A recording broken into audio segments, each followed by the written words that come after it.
Raphaël Glucksmann, bonjour. Bonjour. Merci d'être avec nous, député européen, avec un sujet majeur aujourd'hui. Et pour vous, majeur.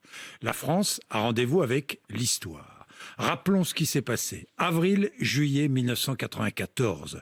Plus de 800 000 morts au Rwanda. Aujourd'hui, Emmanuel Macron est au Rwanda.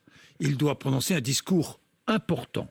Doit-il, au nom de la France, présenter des excuses au peuple rwandais? Il doit, au nom de la France, présenter des excuses, oui, aux victimes du génocide. Vous savez, il doit surtout dire la vérité.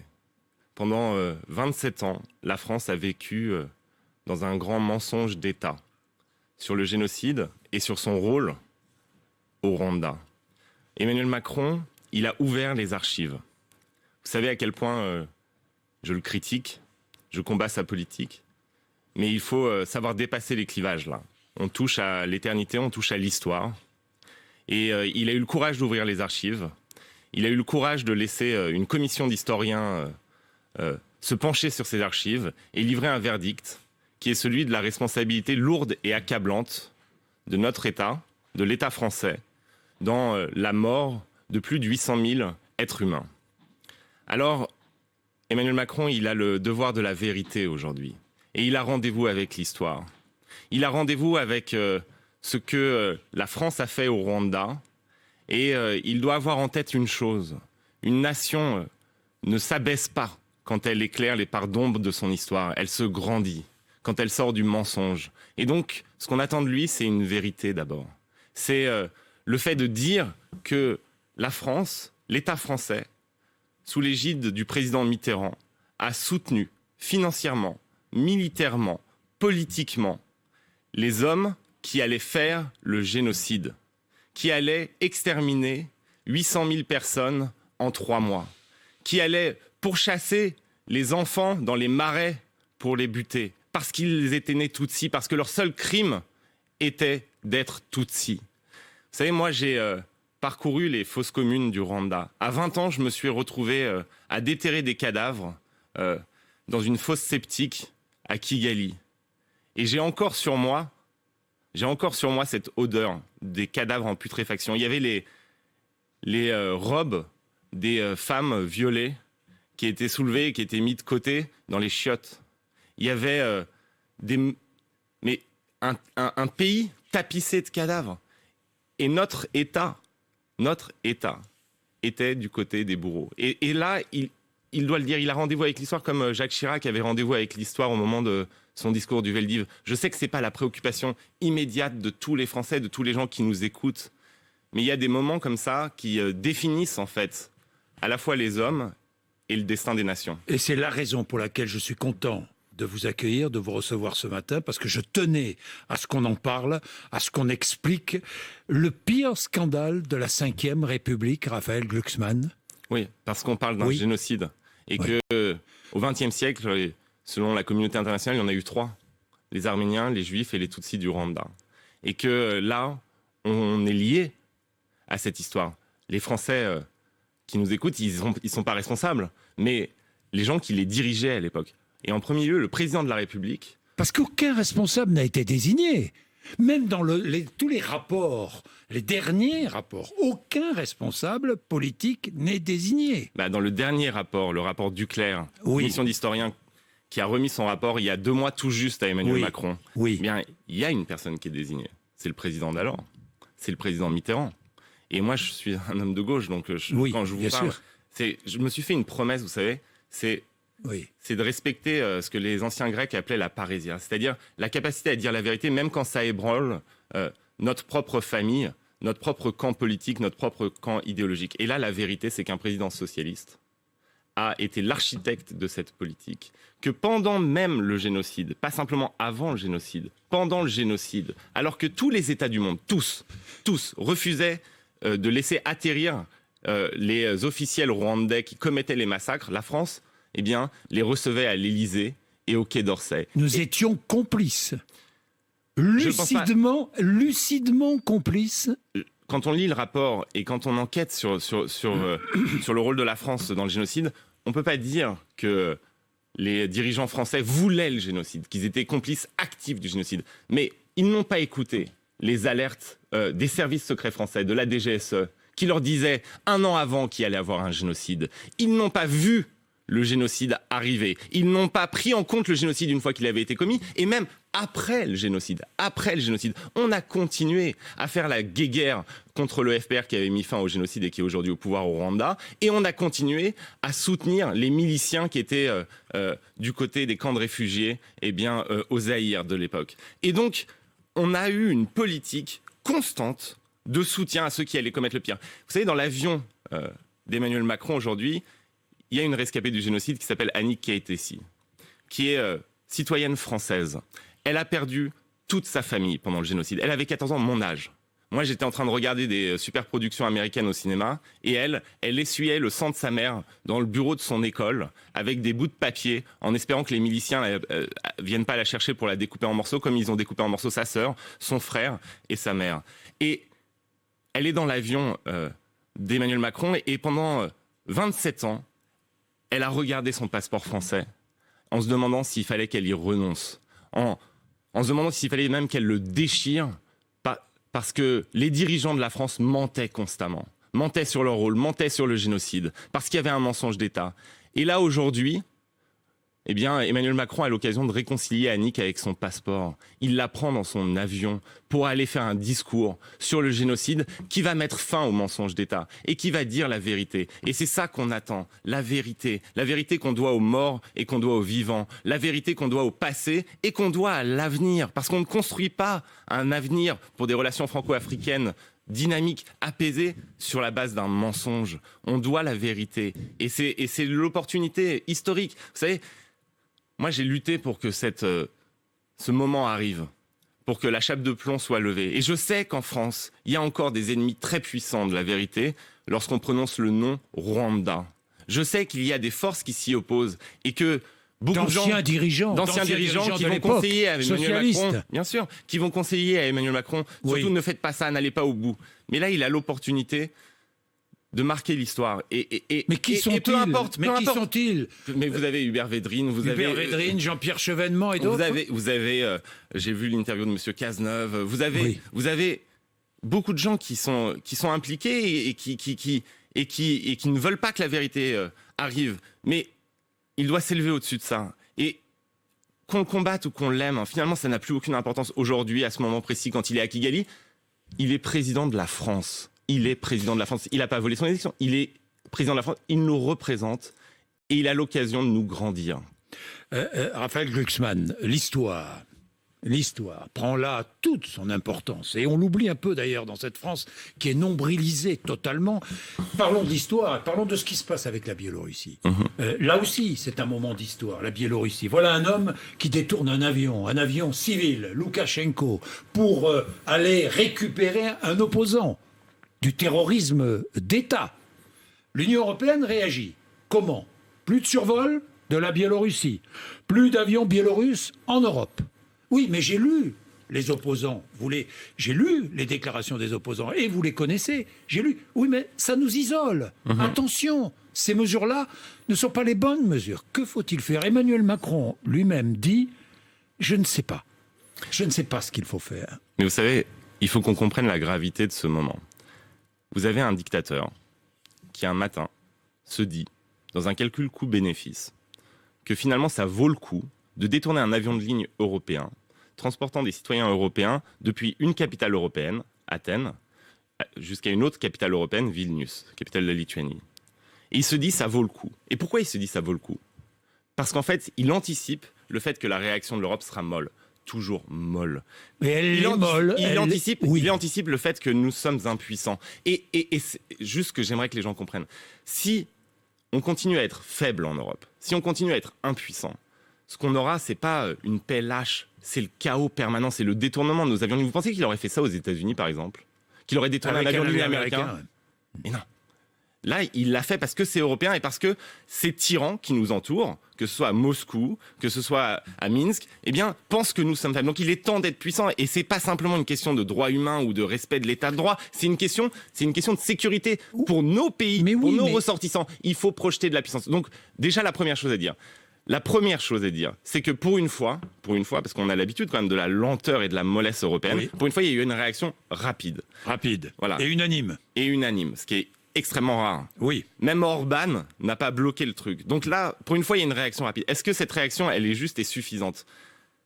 Honnêtement, elle est insuffisante, on le sait tous. Oui, mais que faire ? Comment aller plus loin ? Il faut frapper, et c'est toujours la même histoire. Mais frapper, c'est le régime au portefeuille, pas faire la guerre. Personne ne veut faire la guerre là. Oui. Frapper le régime au portefeuille. Vous savez, Loukachenko, il tient notamment grâce au fait que, il réexporte vers l'Europe du pétrole et du gaz. Il faut couper les robinets. Il faut frapper le régime au portefeuille. Il faut lui mettre une pression de fou. Et ensuite, il faut aussi savoir que les clés sont à Moscou. C'est-à-dire que jamais Loukachenko... C'est ce que dit Jean-Yves Le Drian, qui dit l'absence de réaction de la Russie vaut caution. Bien sûr, mais jamais Loukachenko qui ne tient... Vous savez, les 3/4 de son peuple étaient dans la rue pendant des mois.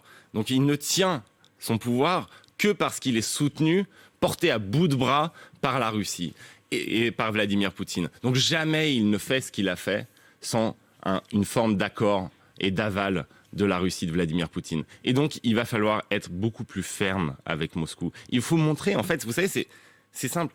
Pendant 30 ans, l'Union européenne a vécu dans le mythe de la fin de l'histoire, dans l'idée qu'on n'avait plus d'ennemis, que la seule chose qui comptait sur Terre, finalement, c'était de faire du commerce les uns avec les autres, que ça allait aplanir l'univers, aplanir la Terre, et que finalement, on serait tous des experts comptables et des ministres des Finances qui allaient discuter entre eux de la meilleure manière de faire du commerce.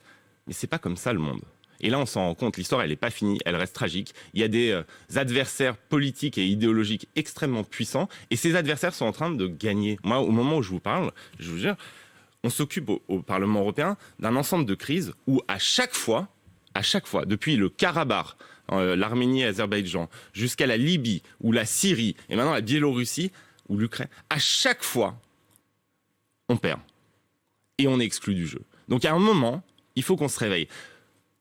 C'est formidable de ne pas avoir construit un ensemble européen qui soit porté sur la guerre et l'agression. Mais il faut être capable de nous défendre. Il faut être capable de protéger nos citoyennes et nos citoyens. On est un géant commercial. On est le plus grand marché du monde. Mais on est un nain politique et un nain en matière de sécurité. Il faut que ça cesse. Il faut changer cette mentalité-là.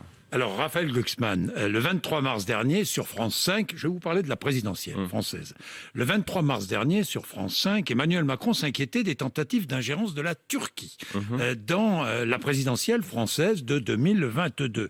Vous présidez la commission du Parlement européen sur les ingérences étrangères dans les processus démocratiques de l'Union européenne, dans les élections, donc, Raphaël Glucksmann. Résultat de vos travaux, je crois bientôt, début 2022. Voilà, début 2022. Avez-vous repéré déjà des ingérences étrangères ? Bien sûr. On a laissé faire, en fait. On a vécu les portes ouvertes et les fenêtres ouvertes. On a laissé faire Erdogan, on a laissé faire Poutine. Ils ne soutiennent pas les mêmes forces. Mais tous se permettent de s'ingérer dans nos élections. Mais comment ? Mais en multipliant les réseaux de fake news et de désinformation sur les réseaux sociaux, en finançant, pour le cas de la Russie, c'est pas le cas de la Turquie, mais en finançant directement des activités politiques, des campagnes politiques, ils s'ingèrent aussi... Quelle campagne politique, quelles activités politiques ? Par exemple, vous prenez Vladimir Poutine. Oui. À travers toute l'Europe, il finance les extrêmes droites européennes via ses oligarques. Vous avez un oligarque, par exemple, qui s'appelle Konstantin Malofeyev. Personne ne le connaît, mais c'est un mec richissime qui distribue à tous les mouvements anti-Union européenne, anti-démocratie, des millions d'euros. Et nous avons laissé faire cela. Et vous avez M. Erdogan qui essaye d'instrumentaliser les communautés turques en Europe, qui essaye de saper via ses fondations multiples et variées les autorités publiques dans les pays européens, en particulier en France et en Allemagne. Et donc, il y a comme ça la perception chez les régimes autoritaires que nous sommes faibles, non seulement sur les crises du monde dont je parlais, mais que nous sommes même trop faibles pour défendre nos élections. Et donc il va falloir faire extrêmement attention. Le sens de cette commission, moi, quand j'ai été élu au Parlement européen, la première chose que j'ai proposée lors de la première session à Strasbourg, ça a été la création de cette commission. Ça a été de dire, il faut sortir de la naïveté maintenant. Il faut défendre notre souveraineté, Monsieur Bourdin. Il faut défendre le droit des citoyennes et des citoyens européens à voter, débattre, sans que des tyrannos étrangers s'ingèrent dans nos affaires. Raphaël Glucksmann, est-ce que Thierry Mariani est toujours membre de votre commission? Oui. Oui. Vous avez des soupçons le concernant? J'ai pas des soupçons. J'ai la certitude que M. Mariani se rend en Crimée occupée pour valider l'occupation de la Crimée, un territoire ukrainien par Vladimir Poutine. J'ai la certitude qu'il est la voix de la Russie au Parlement européen. Comme la voix de l'ingérence, de la Russie. J'ai pas de preuves sur ce que lui c'est pour ça que je ne touche pas. Attention. Mais bien sûr. Mais moi, ce que je dis, c'est que politiquement, il est la voix de la Russie. Ça, je peux vous le dire. Ça, je peux vous le dire. Je peux vous le signer. Et pas simple. Lui a décidé comme ça de défendre mordicus le régime de Vladimir Poutine. Mais moi, ce que j'ai vu, c'est sur votre plateau. Vous interrogez Madame Le Pen. Vous l'interrogez sur le détournement d'un avion de ligne européen par un tyran étranger. Au bout de 1 minute 30, qu'est-ce qui vient sur la table pour répondre à ça? La levée des sanctions contre le régime de Vladimir Poutine. Et vous vous rendez compte, une supposée nationaliste qui est censée défendre les intérêts et la souveraineté de nos nations, vous l'interrogez sur le détournement. Il y avait 9 Français dans cet avion. Le détournement d'un avion de ligne européen, et sa réponse, c'est de dire il faut être plus gentil avec M. Poutine. Mais c'est pas des nationalistes, là. C'est pas des nationalistes. C'est des idéologues. C'est des idéologues qui font partie d'une internationale, justement, au service de l'idéologie antidémocratique et dont le parrain est Vladimir Poutine. C'est tout.